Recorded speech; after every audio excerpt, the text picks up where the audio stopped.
Así que vamos a comentar estos temas justamente con Timothy Fiore, ISM Manufacturing Business Sube Committee Chair. Thank you very much for being with us today. Hello.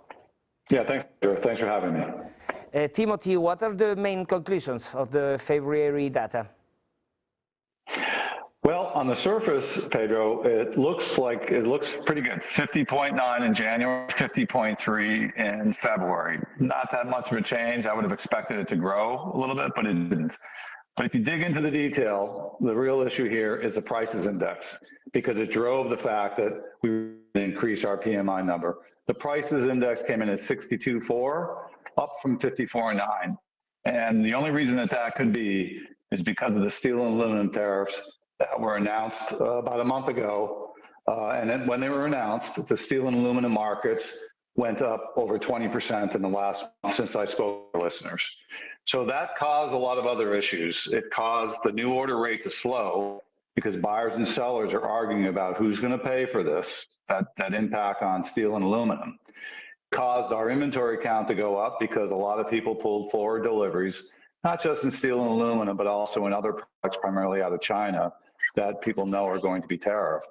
And it also had an impact on supplier deliveries to the tune of about 3.6 points, because some suppliers decided they weren't going to deliver the product until their customers agreed to pay the price. So the summary on this is, if our input side, which is supplier deliveries and inventories, had stayed the same as the month of January, which it probably should have, and we calculated the PMI on that, this PMI would have been 48.5, and that's alarming. So the reason going forward here is we're seeing price growth driven by tariffs. The question is, who's going to pay for that? The arguments are underway. Well, we know in our survey back in December, our forecast, we knew that our community had less of an opportunity to pass this on to their customers because the market is just not as strong. So given that, the only thing that can happen with it is offsets by productivity, which, you know, this is a fairly significant offset to be able to overcome, or hit the profit. And that's what's ahead of us in the near term. So steel and aluminum tariffs drove this PMI. On the surface, it looks okay, but the fundamentals that make it up are not okay. And I'm very concerned about the second half of the year.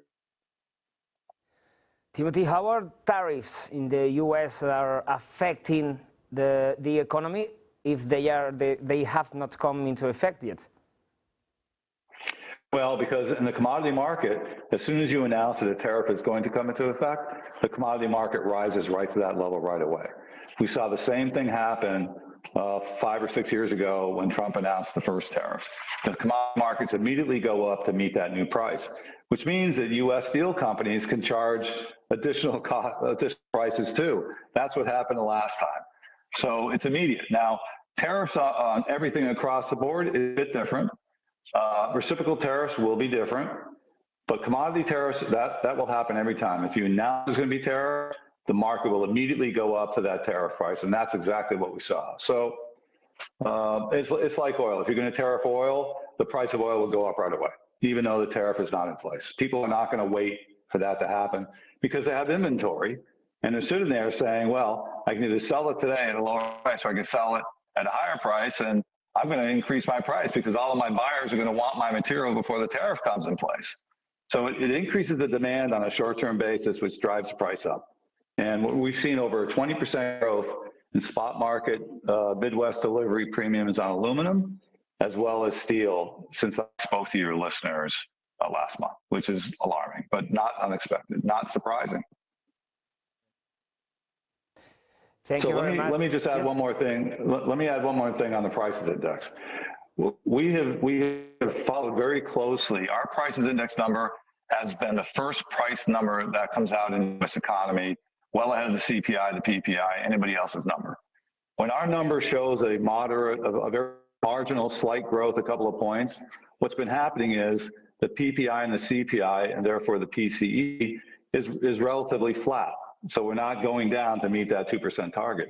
When our number goes up to 55, 56, we're seeing a tenth or so of CPI and PPI growth, which you've seen happening now in the last 4 or 5 months with the Federal Reserve. I'm just concerned about what a 64, 63 is going to mean to the PPI and the CPI for the month of March. It's not going to be pretty, which means the Federal Reserve is going to have some decisions to make.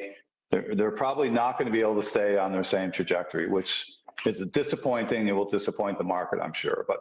And the other point here is our new order number is a pretty good surrogate for what's happening with the Federal Reserve's beige book industrial production number. So, we've seen a sag on this.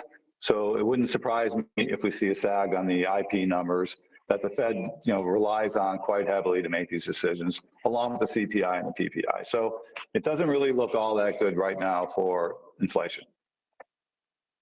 Theme of the year is Manufacturing Business Survey Committee Chair. Thank you very much for being with us today. You bet. Thanks, Pedro. Bye-bye.